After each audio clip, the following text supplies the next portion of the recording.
Welcome to D&D Out Loud with Ben Riggs.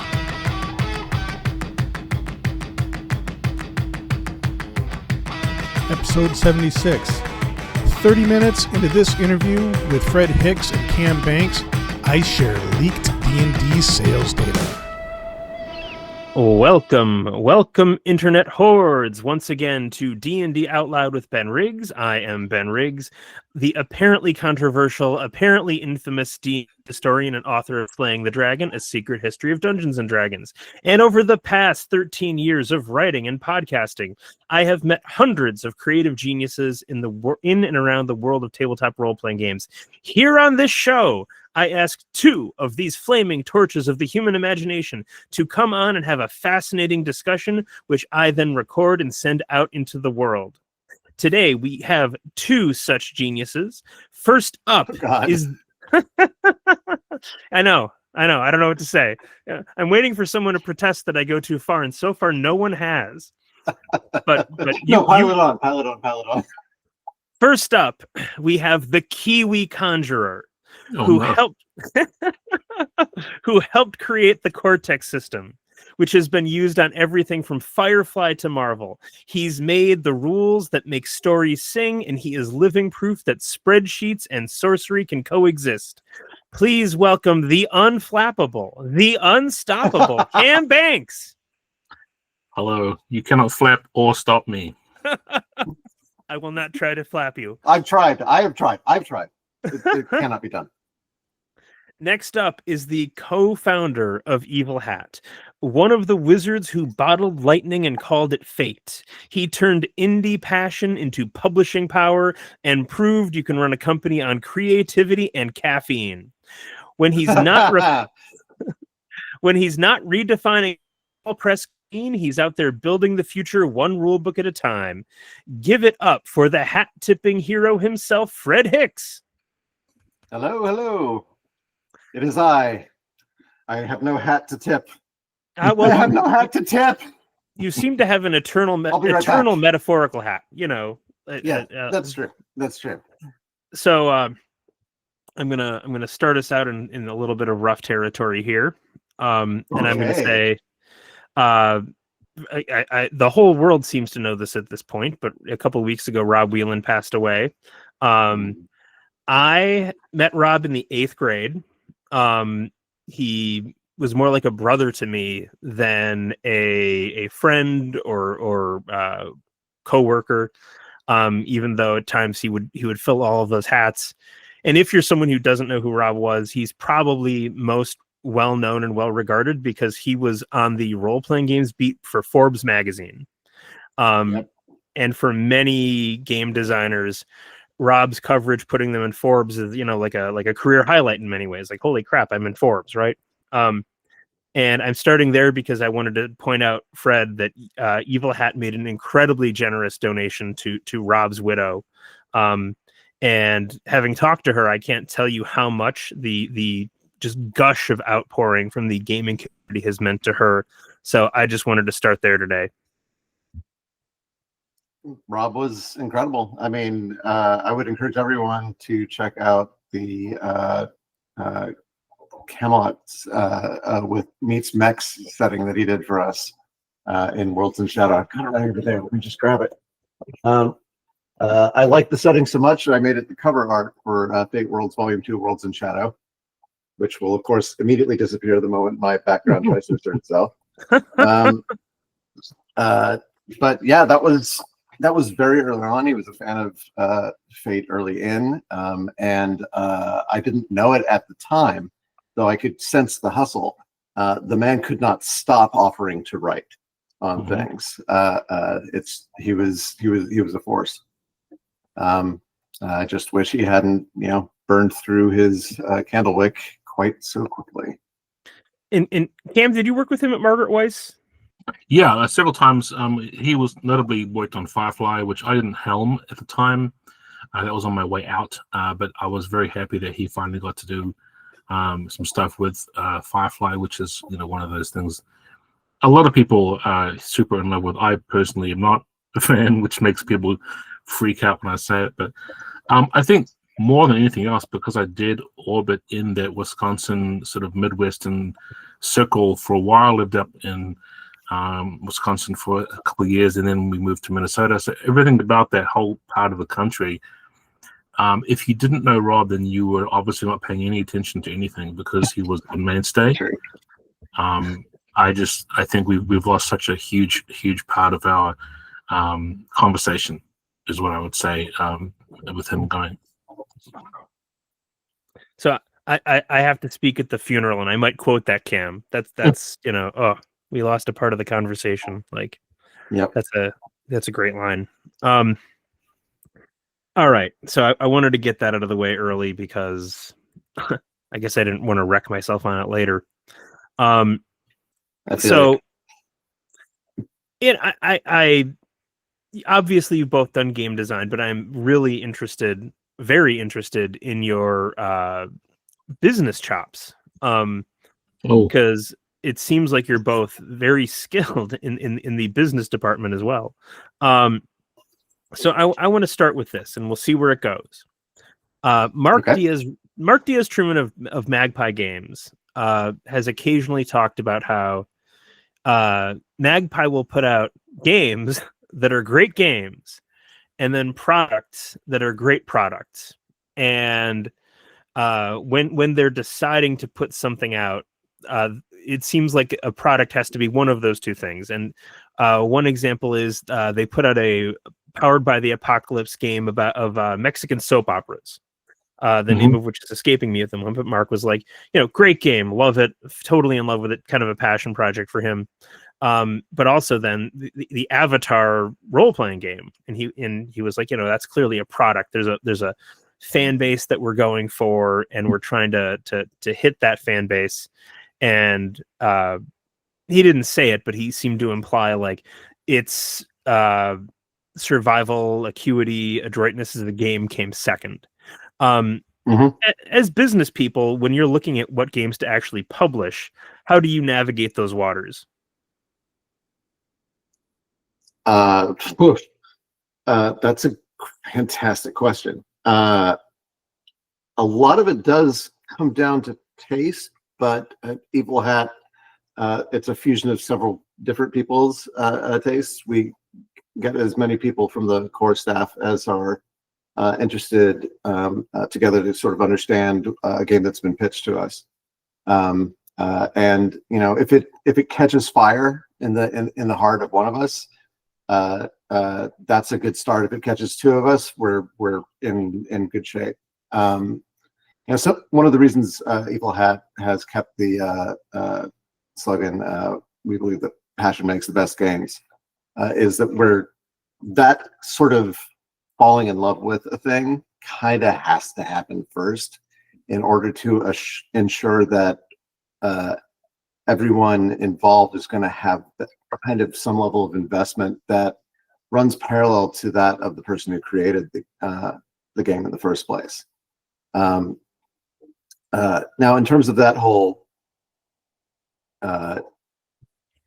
great game versus great product, I feel like as a publisher, our job is to find the great games and help them become the great products. I think you're going to end up with a much happier delivery for everybody who worked on the project and for everyone who's receiving the project as a customer or player.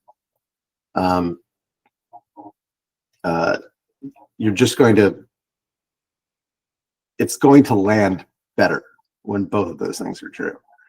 When the game you're playing lives up to the promise that the publisher has wrapped around it in the form of its cover art and presentation. Yeah.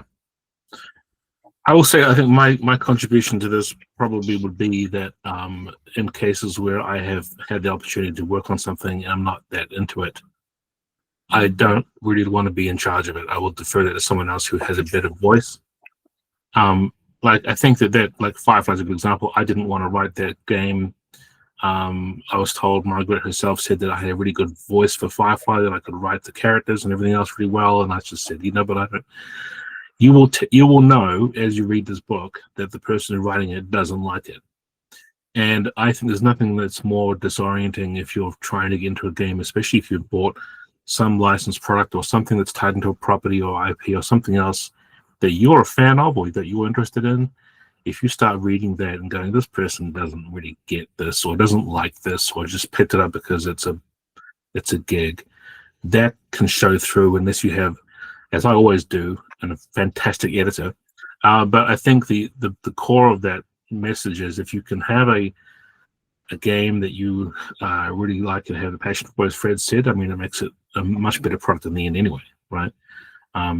The best example I can give you of when product and game don't align very well, and I think it's very sad this happens very often, is when you see some game that is maybe not necessarily a marketing, publishing, sales success, but as a design and adherence to the sort of core theme success. And then they put that game out and then put out a 5e version of it in the same breath because they've been told by various people, distributors and retailers and other kinds of folks, yeah, we like the Lord of the Rings, but we don't really want your weird game that is so deeply and thoroughly and completely immersed in this sort of like vibe of the setting. We want to just play D&D with it, please. You know, and that's no slight to people who are doing this, because I think a lot of people who have to make money do that. But whenever I see a game come out that's a 5e, plus there's also the one that someone actually put some time and passion into to make, same table, I will go for the version that isn't the 5e version, right? Because that to me is going to be hands down a better game most of the time, even if the product itself, the 5e version, is going to make all the money that company wanted to make, plus more, right? The difference in the situation is between me and Fred is Fred actually is a business guy and I'm not. I am lousy at finance. I'm lousy at all this stuff. I have always been that kind of like, I occupy a similar place in the world as Rob does. I think maybe Fred would believe, or maybe something a third pole, where I don't. But to be clear, we're talking about Rob Donahue there, my co-founder. Because I think that's kind of where my strengths are at. I don't have the same kind of chops at crunching numbers in terms of the business and things as Fred does. I would love to. I think I've earned at least a spot at the table from all the time working at companies where people who are in charge don't know what they're doing. But that's all by osmosis, not by my personal talent. I wasn't going to out you. You didn't. You could have just told everybody you were a business guy, dude. Well, now I have to ask. So, what companies don't know what they're doing? Oh boy. Ooh. No, it's not necessarily that they don't know what they're doing. It's that half the time when you see any kind of game publisher, they're lucky if the person running it really does understand business and what they're doing in that sort of sense, and isn't just someone who likes gaming and wants to have a company about games, right? I think so many of us that have come from that point of view, we're creatives who have to suddenly break into the world of publishing. That's very, very hard to do. And so I think it's always great when you see someone who says, I actually have a completely good sense of how the market works, how the whole free distribution model works, how all that stuff works, setting good profits and that sort of thing. I don't know how to do that. So I think I admire it when someone can. But I think when we've had success in the past, sometimes we do it almost in spite of the, capacity for a small publisher of some kind to actually make that kind of money in any other kind of venture, right? This is not a business that brings in huge amounts of cash unless you're, doing very well at Kickstarter or Wizards of the Coast. I mean, in my case, I am lucky, very, very lucky that after starting out with more of a, I'm a gearhead, I want to mess with the systems, I want to try to build the ideas to match the setting that's going for it, and having a certain amount of excitement in that early on. Quickly realizing that I needed to also run the company, and then realizing that I enjoyed that part of the work, because I probably would have needed to hang it up real early on if I didn't. I remember starting out, and we started out mid-aughts. 2005 was when the company was founded. And getting the impression that some of the people out there running companies at the time were almost universally I'm running the company. I'm glad that we've done as well as we have, and I really wish I could just get back to designing games. Mm-hmm. I certainly still enjoy the design activity, not necessarily like the full write out. That's why I love when people like Cam show up. But I really like thinking about the system concepts and that sort of thing. And often in a development process, I will get at least a little bit involved in that, even if it's just as a sounding board for the creator of the game.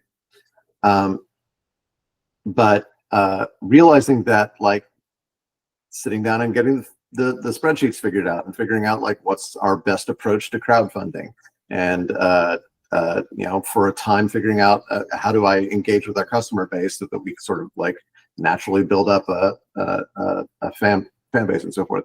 This is stuff that just Evil Hat needed me to do, so I went and did it with no particular bias towards whether or not I was going to enjoy it, and then blessedly found that I did. And being able to sort of snowball that together got me into a position where when other people had the creative juice for making the game and then hit the publishing wall and stalled, as Evil Hat grew and matured, and we sort of got through our personal list of projects we needed to do, we were very well positioned for teaming up with people who were either intimidated by, didn't have the capacity for, however you want to look at where their challenge came from, the publishing side. And we found that we had that passion match on the thing that they were making, and could start turning that into new titles in Evil Hat's catalog. I mean, we are incredibly benefiting, given your background, Ben, and I mean literal physical behind you background. We're very, very lucky that John Harper one day woke up and said, I don't want to keep this thing in stock. I don't want to try to get this thing to the press. I don't want to do any of that publishing stuff. But damn, I love designing these games top to bottom otherwise. And Sean Nittner happened to be nearby. Not in bed with John, you dirty-minded freaks. Said he woke up one day, but you don't have to be so literal. No, but yeah. So he talked to Sean about whether or not Evil Hat would be a fit for that sort of thing. And Blades in the Dark is our #1 game at this point. Similarly, I'm lucky that one day I was like, I really should run a Powered by the Apocalypse game, and urban fantasy is sort of one of the spaces I'm in. Let me sort of look around for stuff that's in that space. I stumble across Monster of the Week. It's fairly well recommended. I run a campaign of it. Halfway through the campaign, if you're old enough, there's a commercial that this will sound like that involves a guy who bought a razor company. But I like the game so much, I offered to Michael Sands, who created it, because he was just doing it print on demand through Lulu at the time, to like bring it in Evil Hat's catalog, give it kind of a facelift, and see what we could do to get it out more broadly to the American market. And now Monster of the Week is our #2 game in terms of product success. So those were again, right? Sorry, what were you saying? It's a shout out to another Kiwi designer. Yeah. Yes, you have a much easier time of seeing him in person. I have to wait for something like Big Bad Con. You could potentially travel within a country that I think is reasonably sized as opposed to the monstrosity I find myself in. So so yeah, fantastic. But yeah, and those are just actually kind of bring together various parts of the conversation we've had so far. I fell in love with a game and said, hey, can we make this an Evil Hat thing? Meanwhile, John didn't want to do the publishing thing, but had a really fantastic game that needed to actually get out the door. And we had Sean Nittner. So, we were in good shape there. Often things, when you have a Sean Nittner, you're in very good shape, just to be clear. Can you Sean tell is- the audience who Sean Nittner is, just in case they don't know? Yeah, Sean Nittner is Evil Hat's director of projects. He has been with us since what's a good way to put this? Since we neared the conclusion of the Fate Core Kickstarter, which I believe concluded in 2013, and realized how much shit we had to do. Yeah. It was such a big list, and we're like, You we guys are had- not going to keep that on track at all. That was and like by a the way, one of practice those projects and did, yeah. But yeah, one of those projects was in fact Fate Worlds in Shadow, which we had Rob Whelan did. But at the time, I was having lots of conversations with Chris Hanrahan, who at the time was running what, in my experience, had been one of the best game stores in America, at the very least, Endgame, Oakland. May she rest in peace. And he knew Sean as a local within his game stores crowd, and knew that Sean had some project management experience. He's like, he's a fan of your games already. Maybe we can see if we can make something happen there. Got us in touch with Sean, and yeah, Sean's been with us since, and is the reason we deliver on time. And Cam, what were you saying in there? I was saying that there's such a huge backlist of Fate products that hadn't even been written. You kind of like baked in. We committed to so many things. It was like, this will keep you going for ages, but we have to do them. And I think that is the exact symptom of Kickstarter from the era, right? Where the victim of your own success, like I think Seven Seas is another good example of like, we're doing so well, but in the process of making stretch goals, you just promise people 1,000 different things. Yep. And yeah, Guilty also is charged. Cortex Prime had the same problem. This is where you get your experience and you figure out what you shouldn't do in the next Kickstarter or backer kit or whatever your crowdfund platform is. And you iterate until you get the right model. And thankfully, we're pretty deep down that chain that people had at this point. And Cam, if people don't know what Cortex is, could you tell people what Cortex is?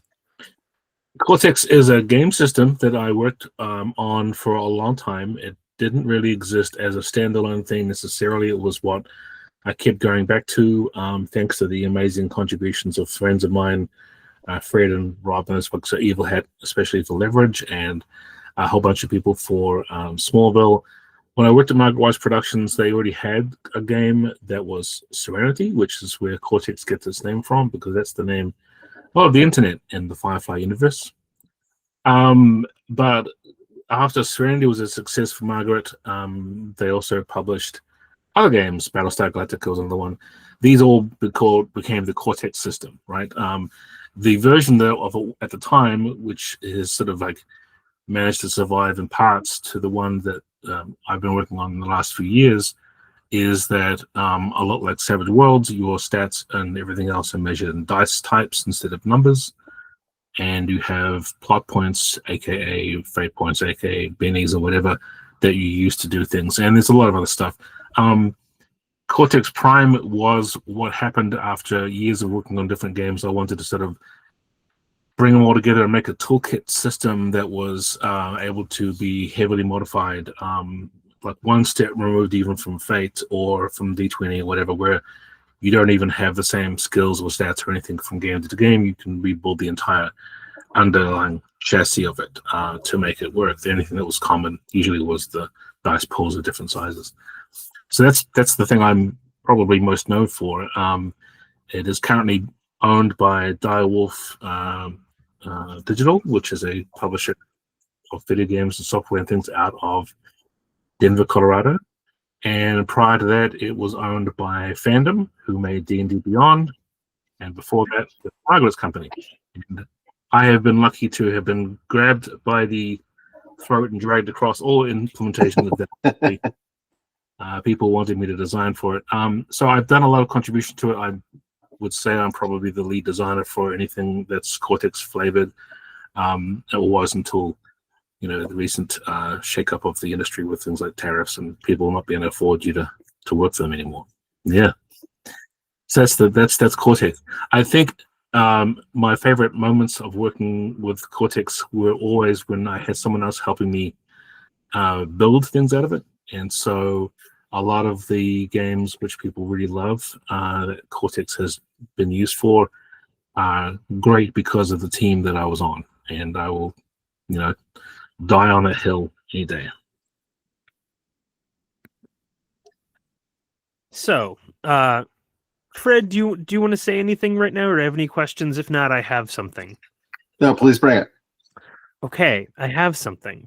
About 6 weeks ago, someone leaked me 18 years of Wizards of the Coast financial data about Dungeons and Dragons. Jeez. Yeah. Are you flirting with me, Ben? What's going on here? It's a CSV file and it's yours. It's in your inbox now, Fred. Well, we're definitely going to look at some of it right now. Okay.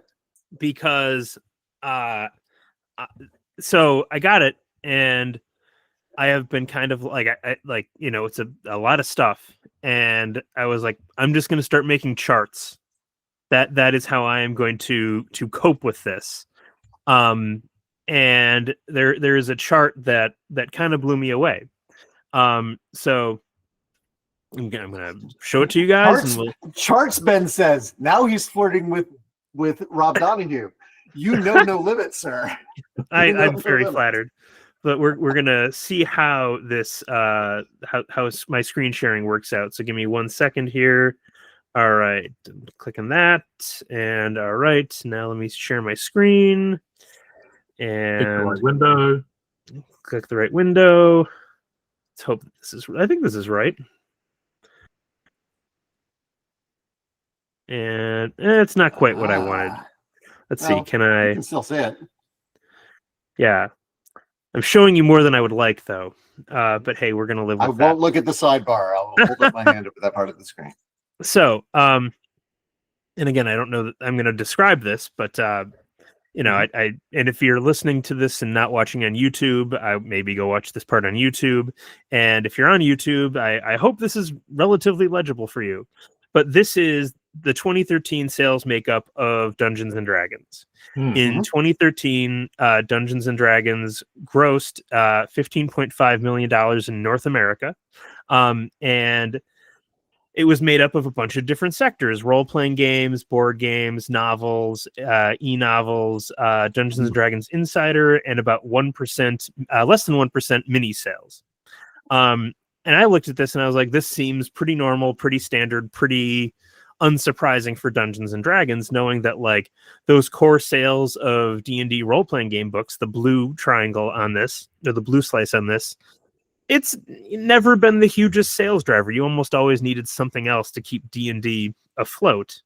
And this is the sales makeup for, I believe, 2019. If I can click this over. First of all, 71.1 million. Yes, number one. 2019, D&D grossed $71.1 million in North America. Two, role-playing games, which has always been the laggard, other than in the late 70s and early 80s. Role-playing games are now, like I'm reading this, 73.8% of the grosses. Yeah. In terms of not adjusting for inflation, that's 13 times the amount of revenue that they produced, and that category produced within 2013. Wow. That was quick. That was quick, Fred. You're good at this. I've been doing math as your graphs have popped on screen, man. And if you look, Dungeons and Dragons Insider, e-novels, novels, board games, they have all just shrunk drastically. Yeah. And Drive-Thru RPG, which debuted in 2017, is 21.1% of that gross. So I look at this and I am like, something is happening here, and what it is ain't entirely clear, maybe. But I'm going to stop talking now, and I'll keep this up because maybe it's inspirational. But thoughts, gentlemen? First question. No, go ahead. I was just going to say, Drive-Thru RPG, that's also blue, isn't it? Yeah, I mean, it's the role-playing game category. Role-playing game sector. Yeah. I mean, they've separated out from physical. That's probably what the physical is, the blue, right? Yeah, that is correct. So that's almost all some aspect of D&D as we think of it as role players. Yeah. So some gigantic amount of that $71 million is just D&D or role playing, or So you've chosen some interesting years there, Ben, and you haven't actually said why they're interesting years. 2013, I believe, was the last year that 4th edition was a thing. And what followed was the Great Gap, which was very conveniently timed. Like, we hit with Fate Core in 2013, and oh my, it was a great time to be growing with something that wasn't Dungeons & Dragons after Dungeons & Dragons had lost a bunch of people in their audience. 4E just didn't land right with a bunch of people. I do like what they were doing with 4E as a system.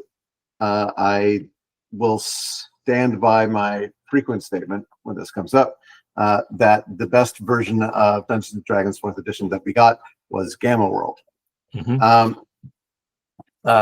aside the CCG thing that they were trying to do, like, whatever, guys. But like, it knew what the system was doing and actually fused it together with the property in the right way. That is not what happened with Dungeons & Dragons 4th edition, and as a result, we have this contrast. Now, if I remember right, that hang time between editions, completely unprecedented, I think, or close to, was like 5 years. It was something. It was some large gap. Which again, 2014. That was the year before 5e hit, was 2014. So I thought there was actually a gap during which we had this whole D&D Next thing where they were talking with the public, but they weren't actually actively publishing the thing. Yeah, that chart is basically that time. Yeah. So by the time we hit in 2019 with your second graph, one thing has happened and another thing is about to happen. And I might be a little fuzzy on the dates and borders here, so don't hold me to that. But we were into the swing with 5th edition at this point, and 5th edition was bringing a lot of people back. We're also on the cusp of the explosion of actual play in the form of Crit Role, which got its hugest boost subsequently with the pandemic, which drove people to a lot of like online entertainment and stuff that felt high in the parasocial index and so forth. So like D&D had disconnected from a lot of people in that first graph and had reconnected with a ton of people by that second one. 6 years made quite a difference.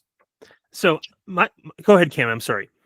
No, I'm just musing on the same thing. I think that this is right before the pandemic really hit its full swing. Obviously, 2019 was the last year we all walked around without anything, worrying about anything, I guess, in the world. That's not true. No, but wow. I think it's very interesting to see what this graph says of that year and how that might translate to the following year, especially the drive-through RPG section of that. As people moved away from being in person. I also don't know, because we can't know, because they didn't own it, how much of a percentage D&D Beyond took up. Having worked for Fandom at the time that they have it, I knew that it made a vast amount of money, right? So I think that's the other thing, is that the digital / online / ephemeral version of role-playing games that this chart doesn't quite explain, is part of the ongoing success of it too. And I will tell you that I have speculative numbers for 2020, but not actual numbers for 2020. And Wizards thought that they were going to make about, they thought they were going to gross $110 million on D&D in 2020. I've heard from people that it was actually 125. But when I look at those numbers in the financials, they're very weird. Because it's the first time in what I received that direct licensing deals were listed in the financial data. So they were guessing they were going to get, I think, $30 million from D&D Dark Alliance. I think that was what was in the data. And that is why I don't use 2020, because A, pandemic, B, they're not actual numbers. It's just what they were guessing at. And C, it includes new licensing streams.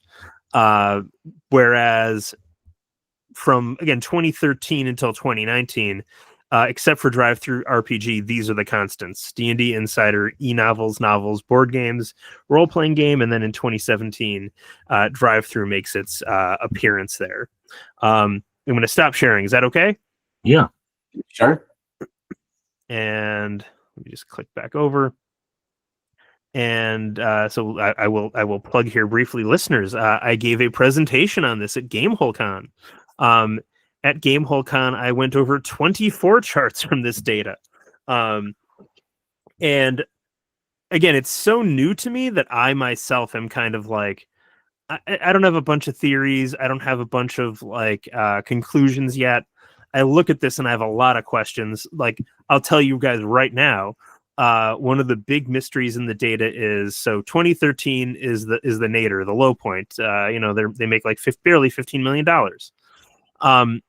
2014, yeah, like 5th edition is a solid hit. I wanted to say, I think they grossed something like 29 million that year. It's about the same in 2015 and 2016, which is unusual historically for D&D. Usually a new edition comes out and then there's a fall followed by a crash. Like that was the sales pattern from 1984 until 2014. But then in 2017, sales doubled. And in 2018, they kept going up. And in 2019, they kept going up. And I keep wondering to myself, what is it about 2017? What happened in 2017 to make D&D sales numbers just shoot up? And Stranger Things came out the year before. Could be that, could be, I don't know what Game of Thrones was doing at the time. I don't have any great theories. Either of you do anything in 2017 that you think would really drive D&D sales? Oh no, I didn't do anything. But the Stranger Things theory does make decent sense. I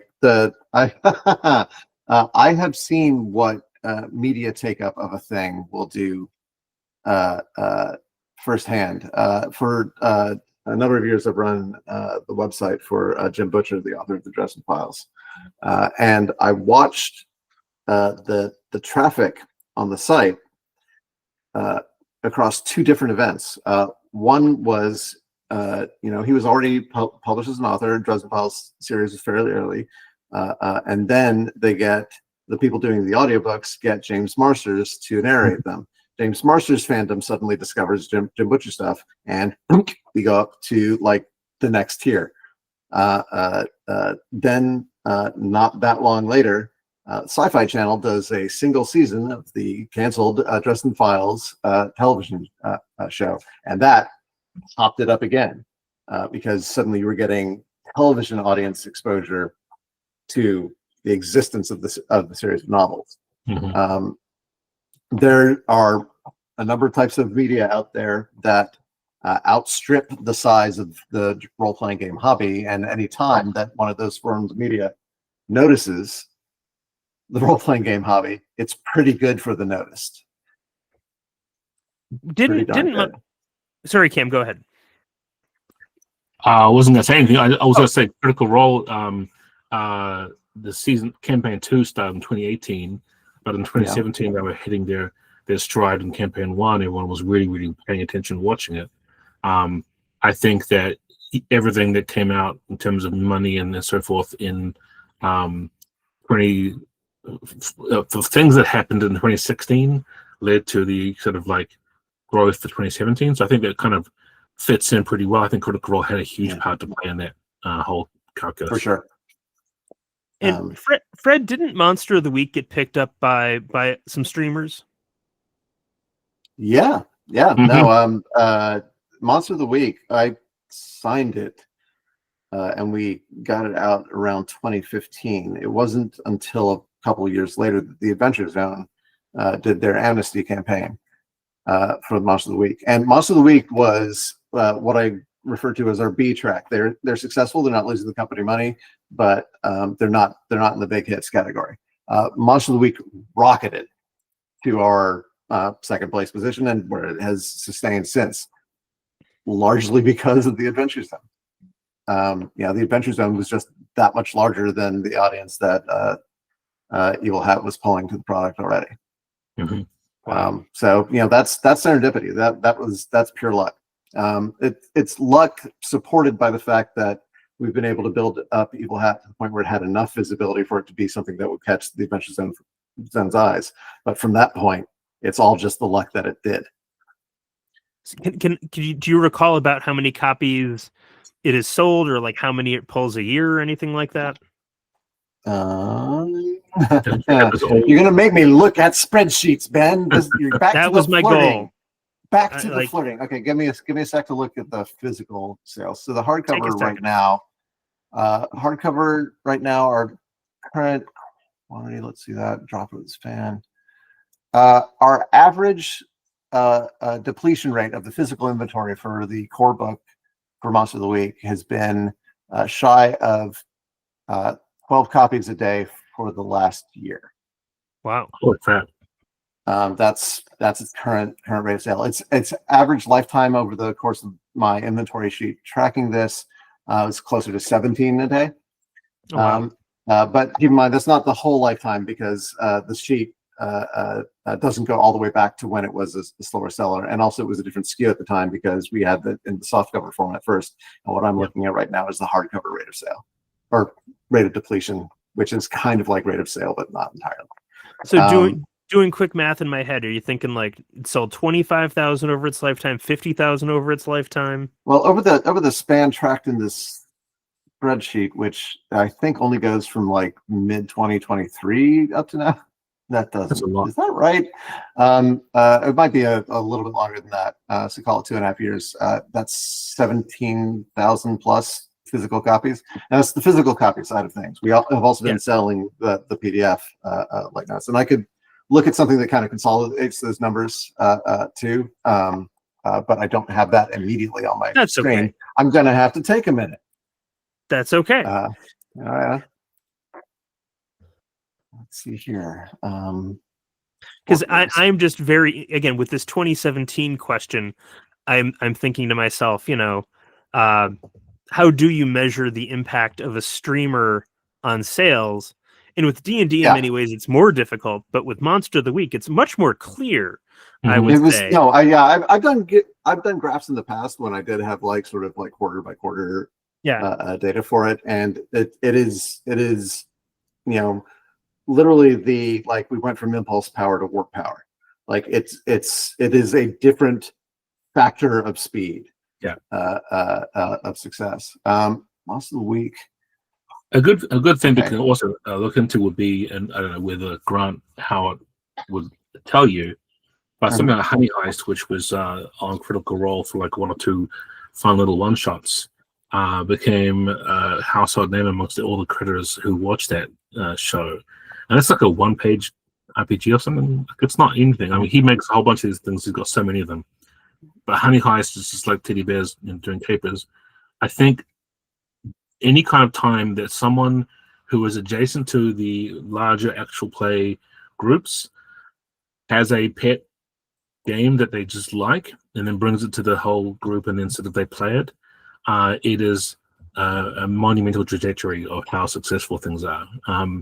A similar thing said, for example, when Dimension 20, other than D&D, for their shows, they've only ever really had one other kind of RPG system that they've used, and that's been the Kids on Bikes stuff that Hunters did, which is sort of, I think, I would say is probably how you sort of connect dots with Darrington Press and everything else too.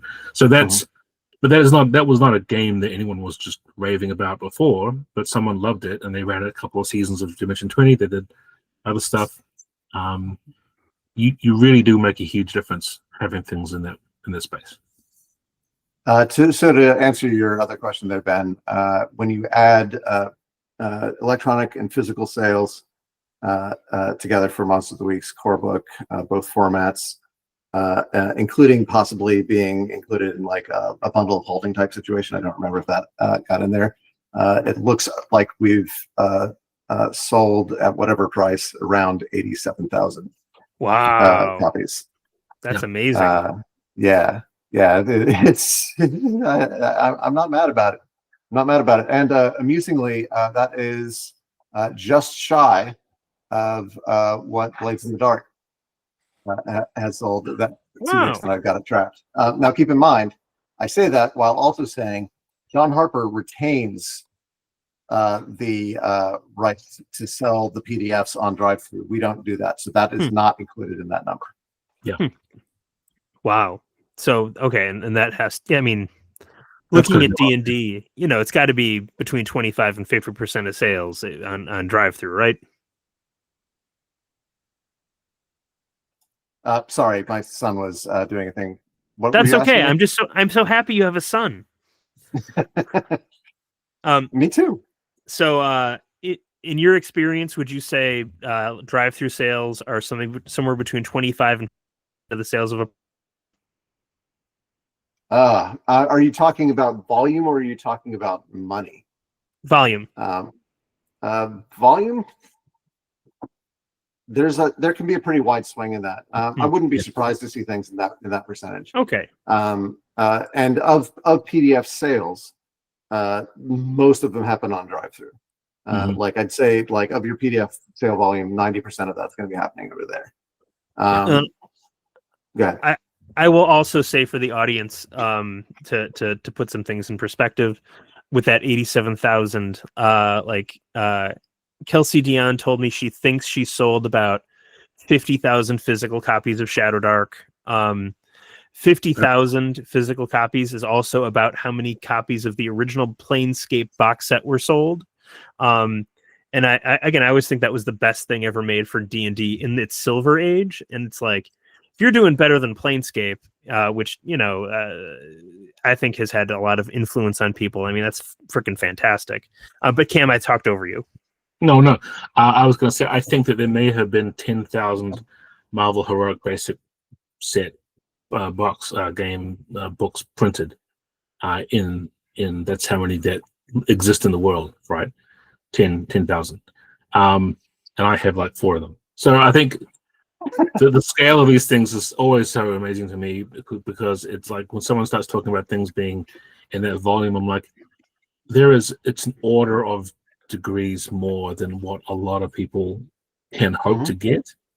But it's also, I would hesitate to sort of say it's not fair to compare those numbers, but I think it's both aspirational and inspirational to have that out there as stuff, which is part of why Fred's transparency with Evil Hat numbers is so good, because you don't have to get, find a whole bunch of data given to you somehow by various sources to track that stuff.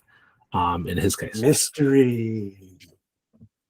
Well, in Cam, that's such a great touchstone, because I'm kind of like, okay, so to what degree is D&D's success in fact a symptom of a larger trend, the geek wave, and especially if it's like people finding Critical Role and then being like, oh, I should try out D&D, and that they are the beneficiaries of essentially a new performing art.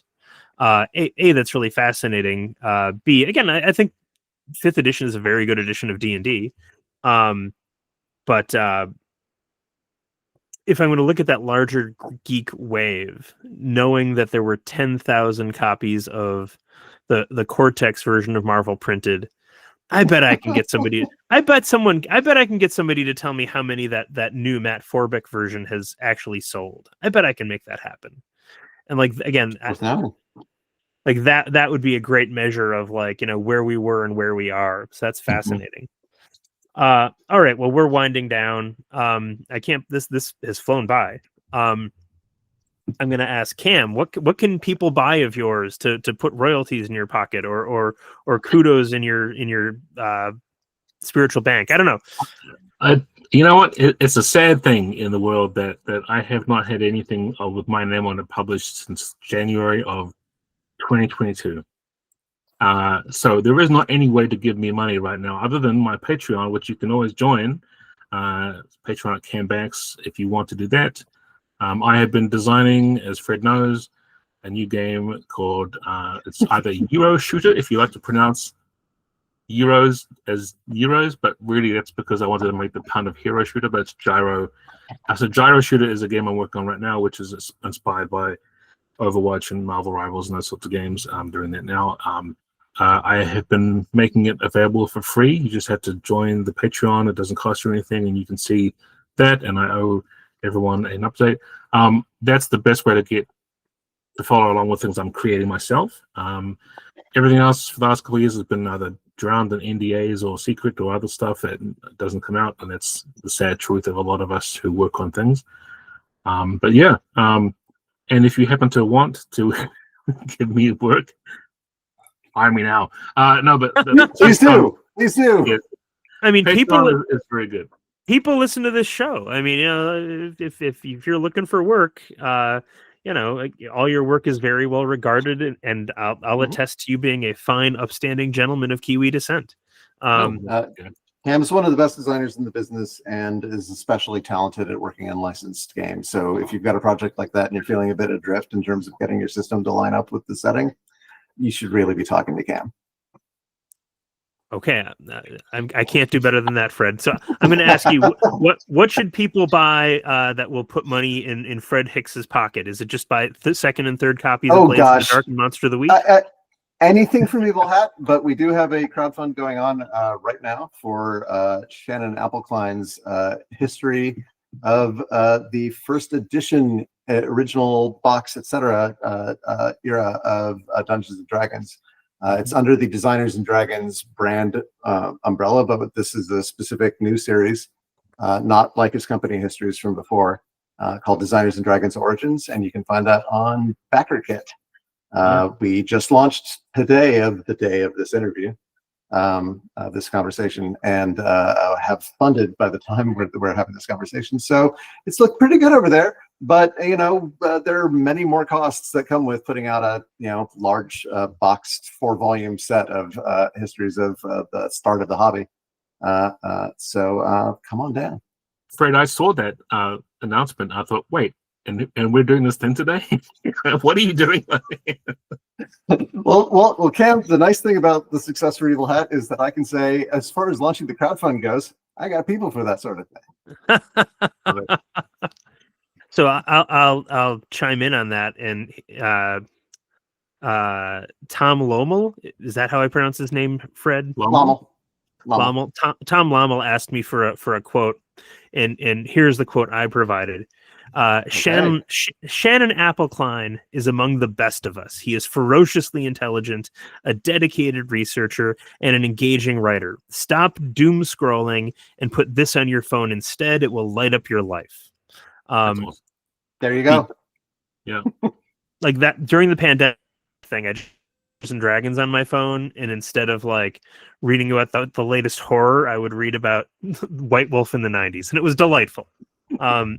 And his product histories have also been so useful. Man, he is a fantastic combination of deep researcher and adroit communicator. So it doesn't surprise me that he's already funded. And I think, publishing him is a great idea. I agree. That's why I did it the first time. And then on this follow-up. I will close on my end by saying we have a Patreon for this show. It is a mere $3 a month. We're going to try and never have it go more than $3 a month.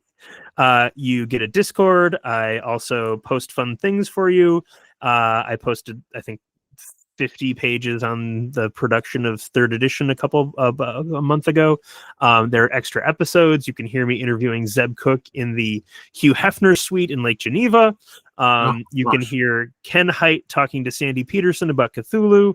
But of most interest, given the content of this program, I am planning on posting my entire talk from GameholeCon, along with all the slides from the PowerPoint presentation. I'm not sure when this is going to go out. Bring it. For only $3. So I'm going to say that it'll be up 7 days after this goes out, but it may already be up. If you go to our Patreon, I'm sure you will see. So if you see GameholeCon seminar with all the juicy data, give me your $3 now, and you can be enjoying it as soon as possible. Fred, I love that. Thank you. Just screen cap that. That's all you need. Just Fred doing that. So Fred, Cam, this has been so great. Open up the hole, pour in the data. I'm in. Numbers. The data hole, yeah. Gentlemen, thank you so much. I'm so glad that we got to talk. This has been great. Absolutely. Thanks for having us.